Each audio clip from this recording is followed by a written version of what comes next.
14 April 1937 একজন আবাসিক ভক্ত দণ্ডপাণি স্বামী বর্তমানে উত্তর ভারত ভ্রমণ করছেন।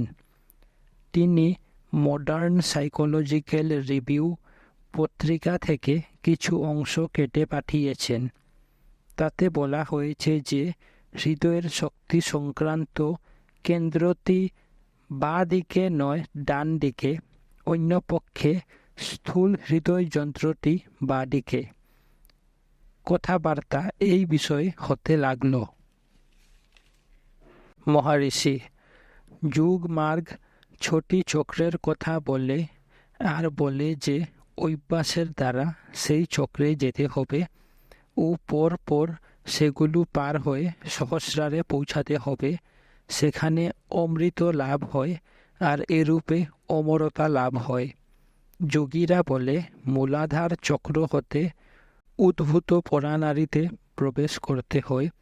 অন্যপক্ষে জ্ঞানীরা বলে ওই নারী হৃদয় থেকে শুরু হয়। এ দুটি আপাত বিরুদ্ধ বাক্যের সমন্বয় গুহ্য শাস্ত্রে পাওয়া যায়। সেখানে স্পষ্টভাবে বলা আছে যে যৌগিক পরানারী মূলাধার হতে আর জ্ঞান পরানারী হৃদয় থেকে আরম্ভ হয়। মূলত পরানারীতে প্রবেশ করতে হবে। যুগের পদ্ধতিতে একজন নিচে অবধি নেমে সব কিছু ঘুরে উঠে আসে।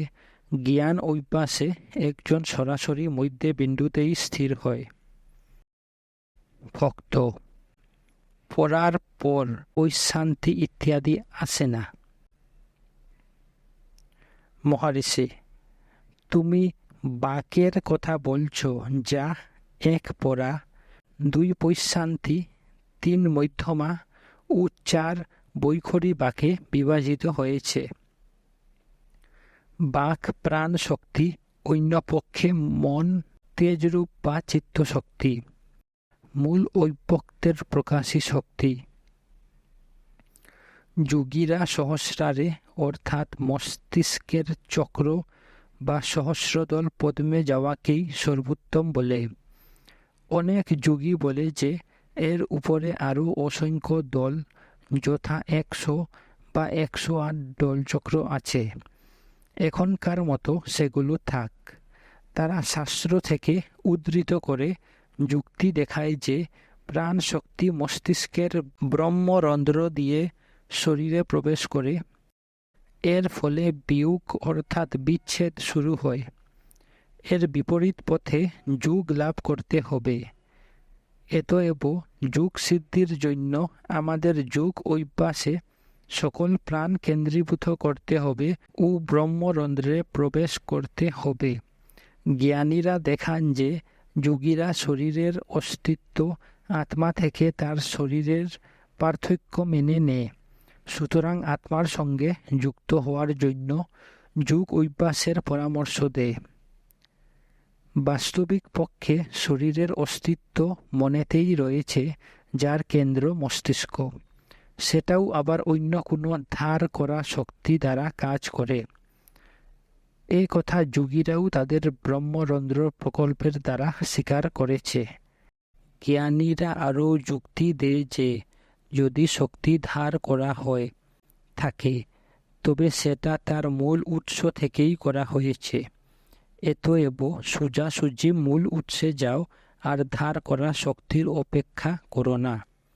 যেরূপ একটা লোহার পিণ্ডু থেকে এক খণ্ড লোহা নিতে হলে তাকে আগুনে দিয়ে উত্তপ্ত করে পৃথক করে তারপর শীতল করে পেতে হয়, আর তাকে পিণ্ডের সঙ্গে মিলিত করতে হলে আবার উত্তপ্ত করে পিণ্ডের সঙ্গে মিশিয়ে দিতে হয়। সেরূপ তার বিয়োগের কারণই তার যুক্ত হওয়ার উপায়। আবার যদি একটা প্রতিবিম্ব থাকে, তবে তার একটা উৎস আছে, আর অন্যান্য অনুবঙ্গিক বস্তু যেমন সূর্য ও প্রতিবিম্বনের জন্য জলপাত্রও আছে। এখন এই প্রতিবিম্ব দূর করতে হলে জলপাত্রকে রাখা দিলে হয়। যেমন যোগীদের ব্রহ্মরন্ধ্রে প্রবেশ কিংবা জলটা শুষ্ক করে ফেললেও হয়, যাকে তপ অর্থাৎ তপু ব্রহ্মেতি তপি ব্রহ্ম বলে, অর্থাৎ চিন্তা বা মস্তিষ্কের ক্রিয়ার পরিসমাপ্তি, এটা জ্ঞান মার্গ। যা হোক, এসবই জীব ব্রহ্ম বা আত্মা থেকে পৃথক ধরে নিয়ে বলা হয়। কিন্তু আমরা কি পৃথক? জ্ঞানী বলে না, অহংকারটা কেবলমাত্র আত্মাকে অনাত্মা বলে ভুল নির্ধারণ, যেমন স্বচ্ছ স্ফটিক ও তার পিছনের পটভূমি। স্ফটিক স্বচ্ছ হলেও তার পটভূমির জন্য তাকে লাল দেখায়। যদি পটভূমি সরিয়ে দেওয়া যায় তবে স্ফটিক তার মূল স্বরূপে প্রকাশ পায়। আত্মা ও অন্তঃকরণ সম্বন্ধেও সেরূপ। তবু উদাহরণটা খুব উপযুক্ত নয়, কারণ অহংকারের উৎস আত্মা হওয়ায় স্ফটিক ও তার পটভূমির মতো তারা পৃথক নয়। আত্মাতেই তার মূল হওয়ায় কেবলমাত্র তাকে, অর্থাৎ অহংকারকে অনুসরণ করে উঠছে গেলেই সে তার মূলে মিলিয়ে যায়। অহংকারের কেন্দ্র ও মূলকেই হৃদয় বলে, যা আত্মার সঙ্গে এক সমান।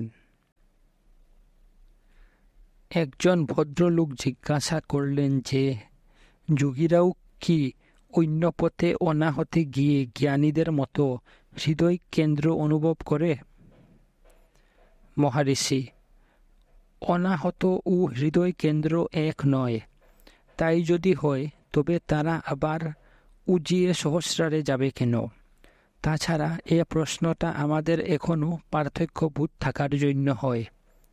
আমরা হৃদয় কেন্দ্র হতে কখনই দূরে নয়। অনাহতে পৌঁছাবার আগে কিংবা অনাহত পার হয়ে গেলেও একজন কেবল কেন্দ্রই থাকে।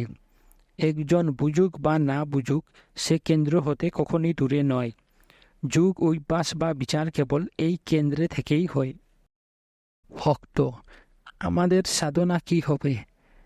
মহারিষি: সাধকের সাধনা সিদ্ধের সহজ অবস্থা। সহজই মূল অবস্থা, এব এই নিত্য সত্যের উপলব্ধির বাধাগুলো দূর করাই সাধনা। ভক্ত: মনের একাগ্রতা কি একটা সাধনা?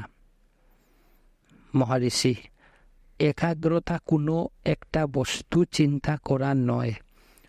অন্য পক্ষে যা আমাদের সত্য দর্শনের বাধা, সেই চিন্তাগুলোকে শমন অর্থাৎ বন্ধ করা।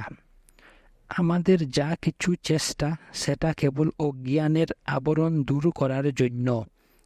এখন চিন্তা দমন করা কষ্টকর মনে হচ্ছে। প্রবুদ্ধ অবস্থায় চিন্তা আনা আরও কষ্টকর, কারণ সেখানে চিন্তা করার কি কিছু আছে? কেবল আত্মাটাই আছে। বিষয় থাকলে তবেই চিন্তা হয়, কিন্তু সেখানে কোনো বিষয় নেই, তবে আর চিন্তা উঠবেই বা কি করে? অভ্যাসেই আমাদের চিন্তা রোধ করা যায় না, বিশ্বাস করতে বাধ্য করে। যদি ভুলটা বোঝা যায় তবে একজন এত বোকা নয় যে সে চিন্তা করে বৃথা কষ্ট পাবে।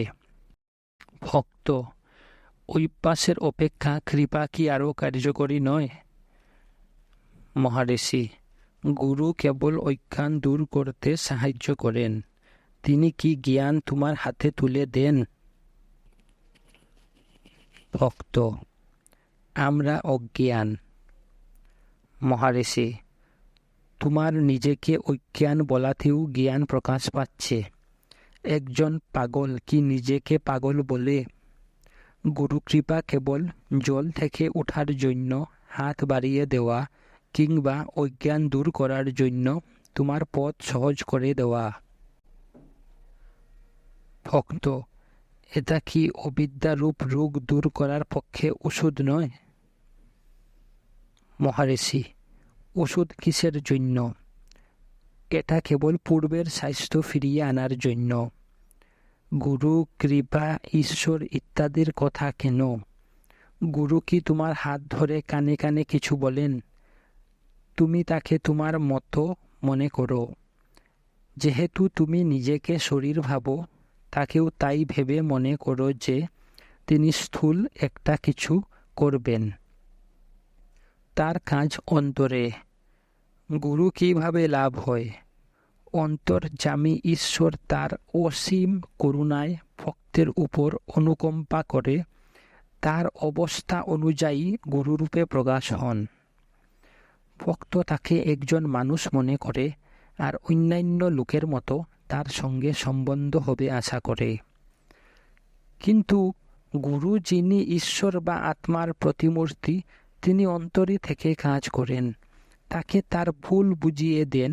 যতক্ষণ না সে অন্তরে আত্মাকে উপলব্ধি করে ততক্ষণ ঠিক পথে চালিত করেন। উপলব্ধি হলে শিষ্য অনুভব করে, আমি আগে কত চিন্তিত হচ্ছিলাম, যেরূপ পূর্বে ছিলাম এখনও সেইরূপ আত্মাই আছি, তবে কিছুতে বিচলিত হই না। যে লোকটা কষ্ট পাচ্ছিল সেটা কোথায় গেল? তাকে আর খুঁজে পাওয়া যাচ্ছে না। আমাদের এখন কি করতে হবে? কেবল গুরুর কথা বিশ্বাস করে অন্তরে কাজ। গুরু উভয়ত বাইরে ও অন্তরে। তিনি বাইরের পরিবেশ সৃষ্টি করে তোমাকে অন্তর্মুখী করার আর অন্তর শুদ্ধ করে কেন্দ্রে আকর্ষণ করেন। এরূপ তিনি বাইরে থেকে ঠেলে দেন আর অন্তর থেকে টেনে নেন, যাতে তুমি কেন্দ্রে থাকতে পারো। সুষুপ্তিতে তুমি আন্তর্কেন্দ্রিক। ঘুম থেকে উঠলেই মন তৎক্ষণাৎ বাইরে ছুটে যায়, এটা ওটা নানা বিষয় চিন্তা করে। এটা দমন করতে হবে। এটা কেবল যে শক্তি অন্তরে ও বাইরে কাজ করে তার পক্ষেই করা সম্ভব। তাকে কি একটা শরীর বলা যায়? আমরা মনে করি আমাদের চেষ্টায় জগৎ জয় করা যায়। বাইরে ব্যর্থ হয়ে অন্তরে খুঁজলে অনুভব করি, ওহো, মানুষের অপেক্ষা আরও উচ্চ শক্তি আছে। এই উচ্চ শক্তির অস্তিত্ব স্বীকার করতে হবে ও তাকে মানতে হবে।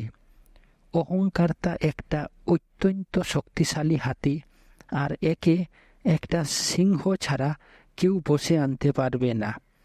তিনি এক্ষেত্রে গুরু ছাড়া আর কেউ নন। তার দৃষ্টিমাত্রে হাতিটা ভয়ে কাঁপতে কাঁপতে মারা যায়। ব্যক্তি সত্তার লোপ হওয়াই যে আমাদের গৌরব, সেটা আমরা সময়ে বুঝব। এই অবস্থা লাভ করার জন্য একজনকে, হে প্রভু তুমিই আমার শরণ, এই বলে আত্মসমর্পণ করতে হয়। তখন গুরু দেখেন এই লোকটি উপদেশ পাওয়ার উপযুক্ত হয়েছে, আর তাকে পথ দেখান। ভক্ত, আত্মসমর্পণ কি? মহারিষি, আত্মসংযম ও এটা এক। সংস্কার অর্থাৎ অহংকারের ক্রিয়াকে দূর করলে আত্মসংযম হয়। একটা উচ্চ শক্তিকে স্বীকার করলে অহংকার মাথা নিচু করে। এই মেনে নেওয়াই সমর্পণ বা নিবেদন, সেটাই আত্মসংযম। অপরপক্ষে অহংকার মন্দিরের স্তম্ভে খোদাই করা মূর্তির মতন, যেন সেই স্তম্ভের ভার বহন করছে এই ভান করে দাঁড়িয়ে থাকে। অহংকার শক্তি ছাড়া থাকতে পারে না, কিন্তু সে মনে করে সে নিজেই সব করছে। ভক্ত, অশান্ত মনকে কিরূপে বশীভূত করা যায়? মহারিষি, হয় এর মূল খুঁজো যাতে এটা অদৃশ্য হয়, নতুবা সমর্পণ করো যাতে এটা অবদমিত হয়। ভক্ত, কিন্তু মন আমাদের নিয়ন্ত্রণের বাইরে চলে যায়। মহারিষি, তা হোক, ও বিষয়ে চিন্তা করো না। যখন আবার মনে পড়ে যায় তখন তাকে ফিরিয়ে এনে অন্তর্মুখীন করো, তাহলেই হবে। চেষ্টা না করলে কেউ সফল হয় না। মন সংযম করাও জন্মগত অধিকার নয়। যে কয়েকজন সফল কাম হয় সে কেবল তাদের অধ্যবসায়ের শক্তিতেই হয়। একজন ট্রেনের যাত্রী নিজের বোকামির জন্যই মাথায় বোঝা নিয়ে বসে থাকে। নিচে নামিয়ে রাখুক না, সে দেখবে যে মালটা ঠিকই পৌঁছে গেছে। অনুরূপভাবে আমাদের নিজেদের কর্তার অভিমান না করে পথ প্রদর্শক শক্তির কাছে সমর্পণ করলেই হয়। ভক্ত স্বামী বিবেকানন্দ বলেন যে একজন আধ্যাত্মিক গুরু শিষ্যকে স্থূলভাবে অধ্যাত্ম শক্তি হস্তান্তর করে দেন। মহারিষি, এটা কি একটা বস্তু যা হস্তান্তর করা যাবে? হস্তান্তরের অর্থ শিষ্যত্বের বোধ দূর করা। গুরু তা করেন। এটা নয় যে সে আগে এক প্রকার ছিল, পরে তার রূপান্তর হল। ভক্ত কৃপা কি গুরুর দান নয়? মহারিষি, ঈশ্বর কৃপা ও গুরু সমার্থ আর শাশ্বত ও সর্বব্যাপী। আত্মা কি তোমার অন্তরে নেই? গুরু কি সেটা তার দৃষ্টি দিয়ে অন্তরে দিয়ে দেন? যদি কোনো গুরু এরূপ মনে করেন, তবে তিনি গুরু নামের যোগ্য নন। বইয়ে অনেক প্রকার দীক্ষার কথা বলা হয়েছে। হস্ত দীক্ষা, স্পর্শ দীক্ষা, চক্ষু দীক্ষা, মনোদীক্ষা ইত্যাদি। তারা আরও বলে যে গুরু অগ্নি, জল, জপ, মন্ত্র ইত্যাদি দিয়ে ক্রিয়া করেন, আর এই সব কাল্পনিক ক্রিয়াকে দীক্ষা বলে, যেন গুরু এসব করলে পরেই শিষ্যর পক্কতা হয়। যদি ব্যক্তিকে খোঁজা যায়, তাকে কোথাও পাওয়া যায় না। গুরু এই রূপ, দক্ষিণামূর্তি এই রূপ। তিনি কি করলেন? তিনি মৌন হয়ে বসে রইলেন। শিষ্যেরা তার সামনে এলো। তিনি মৌনই ধারণ করে রইলেন। শিষ্যদের সংশয় দূর হয়ে গেল।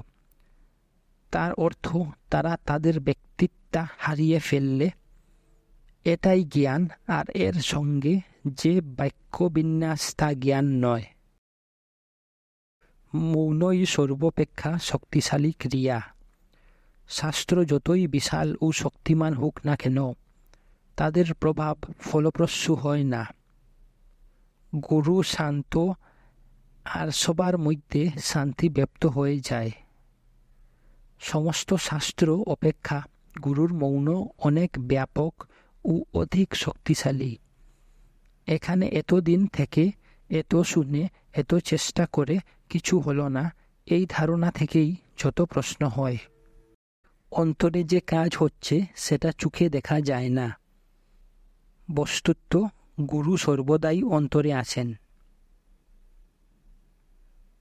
তাইও মানাবর বলে, হে প্রভু, জন্ম জন্মান্তরে আমার সাথে এসেছ, কোনোদিন আমায় ত্যাগ করনি, শেষ উদ্ধারও করলে। জ্ঞানের অনুভূতি এই। শ্রীমদ্ ভগবদ্ গীতা একই কথা অন্যভাবে বলেছে। আমরা দুজন কেবল যে এখন তা নয়, সর্বদাই এই রূপ।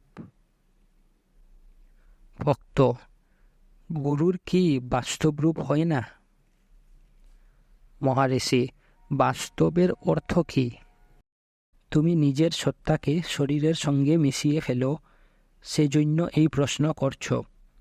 খুঁজে দেখো তুমি শরীর কি না। গীতা বলে, যারা শ্রীকৃষ্ণের পরম ভাব বুঝতে পারে না, তারা মূর্খ, অজ্ঞানের দ্বারা বিভ্রান্ত। গুরু সেই অজ্ঞান দূর করার জন্য আবির্ভূত হন। তাইও মানাবর বলে যে তিনি একজন মানুষের অজ্ঞান দূর করার জন্য মানুষরূপে আসেন, ঠিক যেন একটি পুষা হরিণ দিয়ে বন্য হরিণ ধরা। আমাদের ভ্রান্ত দেহাত্মা বুদ্ধি দূর করার জন্য তাকে একটা শরীর ধারণ করে প্রকট হতে হয়। 15 এপ্রিল 1937। বাঙালি ইঞ্জিনিয়ার শ্রী বোস ইতিমধ্যে গৌড়পাদ কারিকা ও এস রাধাকৃষ্ণের ইন্ডিয়ান ফিলোসফি পড়েছেন, সুতরাং তিনি এরূপ প্রশ্ন করলেন। ভক্ত, স্বপ্ন ও জাগরণের মধ্যে কি বাস্তবিক কোনো পার্থক্য আছে? মহারিষি, তুমি জাগৃতির পরিপ্রেক্ষিতে স্বপ্নকে ক্ষণস্থায়ী দেখো, সে কারণে পার্থক্য আছে মনে করো। পার্থক্যতা উপরভাষা, প্রকৃত নয়। ভক্ত: জাগ্রত অবস্থা কি বস্তু নিরপেক্ষ? মহারিষি: তা যদি হতো তবে দ্রষ্টা ছাড়াও বস্তু থাকত, অর্থাৎ বস্তু বলতো যে সে আছে। সে কি তা করে? উদাহরণস্বরূপ, তোমার সামনে একটি গরু চড়ছে, সে কি বলে যে সে চড়ছে, কিংবা তুমি নিজে থেকে বলো ওখানে একটা গরু চড়ছে? দ্রষ্টা দেখে বলেই বস্তু আছে। ভক্ত: গৌড়পাদ মান্ডক্য কারিকায় বলেছেন যে পারমার্থিক সত্যের দৃষ্টিকোণ থেকে এই দুই অবস্থার মধ্যে কোনোই পার্থক্য নেই। মহারিষি: নিশ্চয়ই নেই। ভক্ত: আমার বিশ্বাস ভগবানও তাই বলেন। অধ্যাপক রাধাকৃষ্ণন তার ইন্ডিয়ান ফিলোসফিতে বলেছেন যে শ্রী শঙ্কর তার ব্রহ্মসূত্রের ভাষ্যে এ দুটির মধ্যে পার্থক্য করেছেন। এটা কি সত্য? যদি তা হয় তবে সেই পার্থক্যটা কি? সত্যের দিক থেকে কি করে কোনো পার্থক্য থাকতে পারে? যতক্ষণ কোনো না কোনোভাবে মন থাকে ততক্ষণ পার্থক্য থাকতে পারে, কিন্তু আত্মা অদ্বিতীয় ব্রহ্মের দিক থেকে কোনো পার্থক্য কি থাকে? মহারিষি: স্বপ্ন তারই জন্য যে বলে যে সে জাগ্রত। বাস্তবিক পক্ষে পারমার্থিক দিক থেকে জাগৃতি ও স্বপ্ন সমান অসৎ।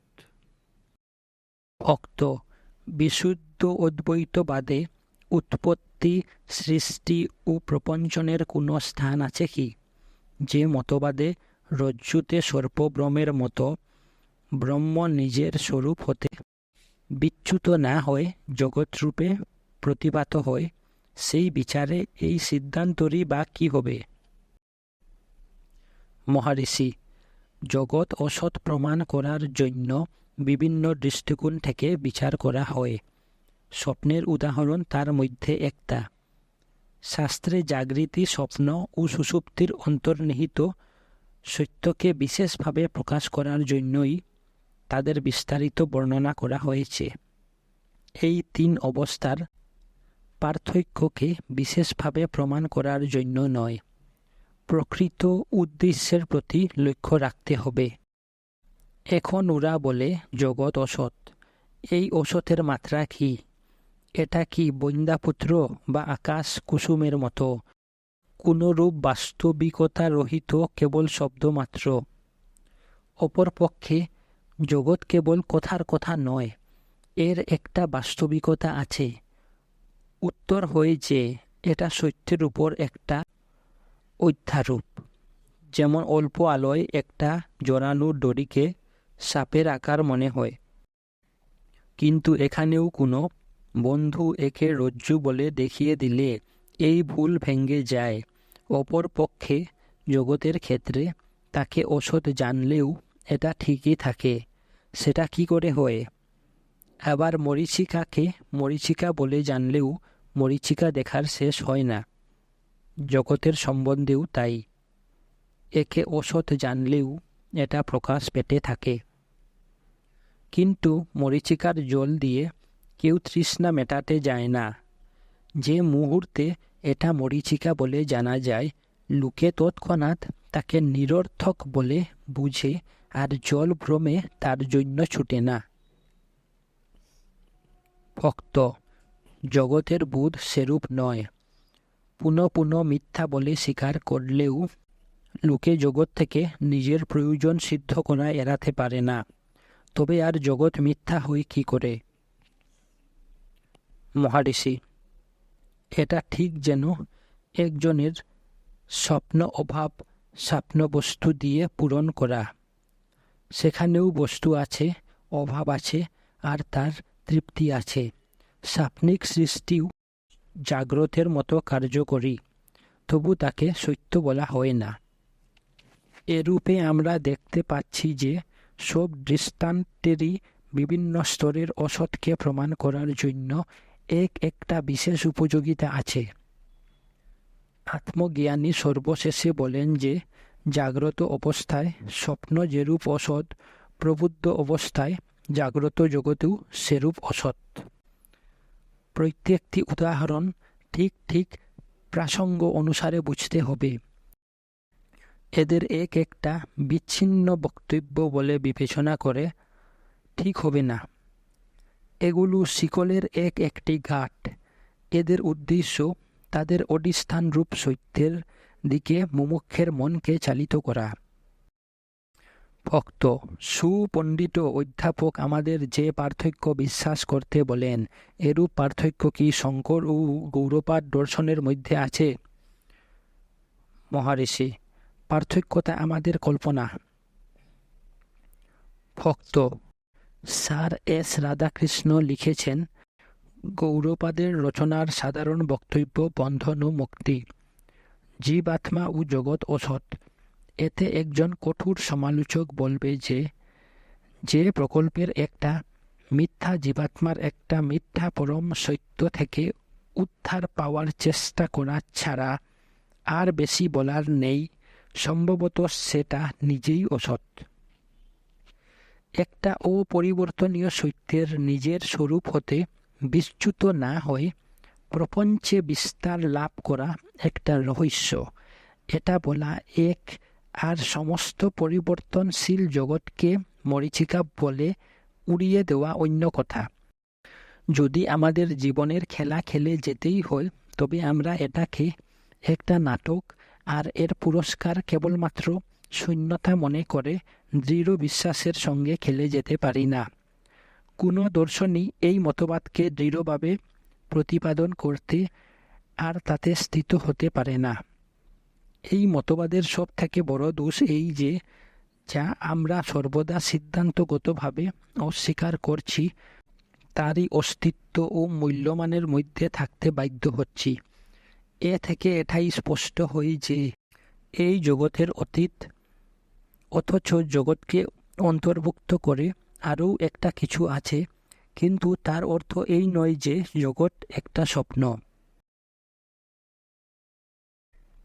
মহারিষি: যা আগে বলা হয়েছে, সমস্ত দর্শনের উদ্দেশ্য জাগ্রত, স্বপ্ন ও সুষুপ্তি বা জীবাত্মা, জগৎ ও ঈশ্বরের মধ্যে যে অধিষ্ঠান সত্তা অনুস্যুত রয়েছে তাকে দেখানো। 3 প্রকার দৃষ্টিভঙ্গি হতে পারে। 1. ব্যবহারিক দৃষ্টিভঙ্গি।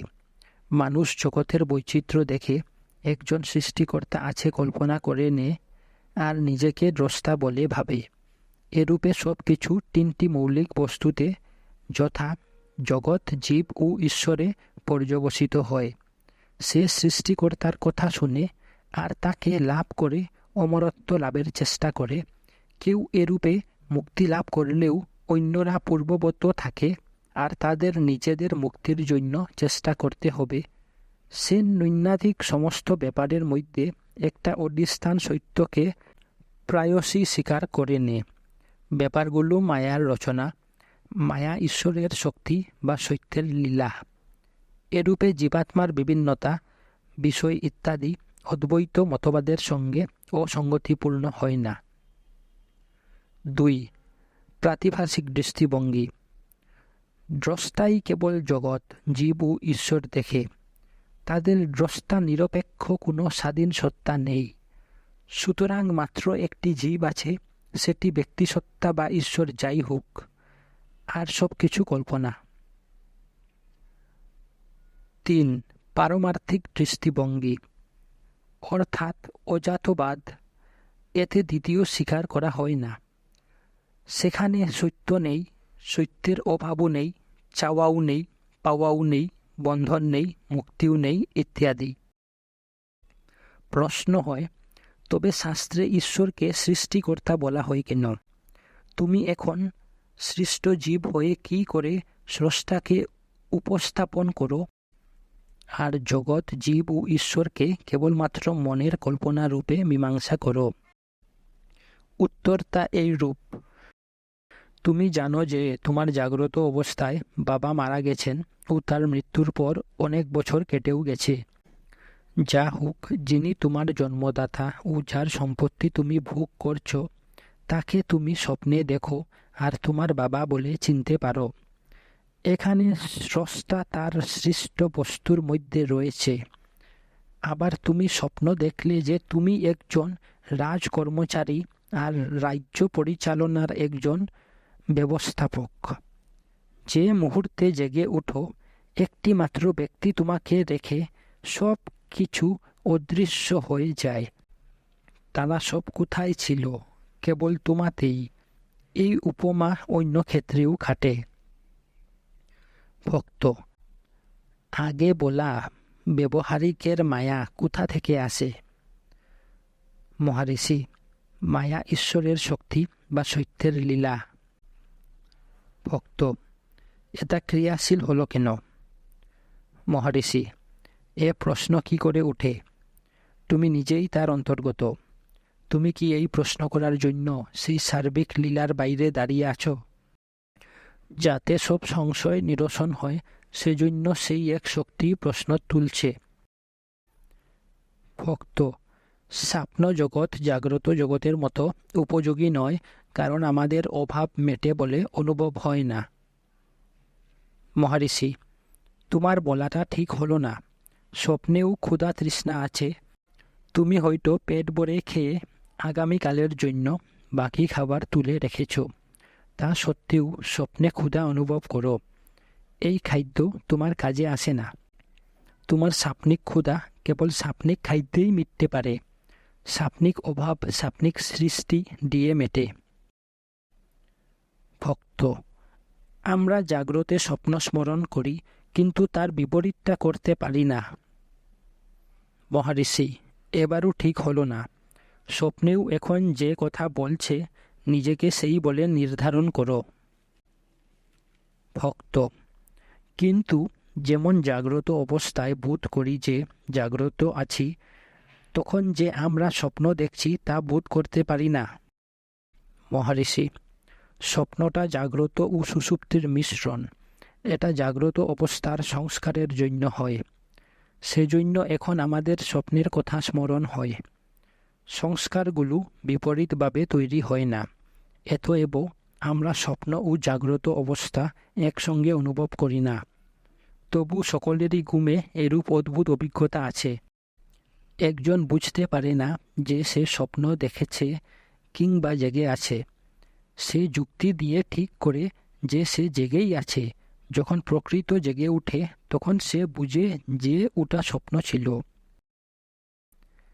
আরও একটা আলোচনা উপলক্ষে শ্রী ভগবান বললেন, জ্যোতি দর্শন ধ্যানের আগ্রহ বাড়ায়, এর বেশি আর কিছু করে না।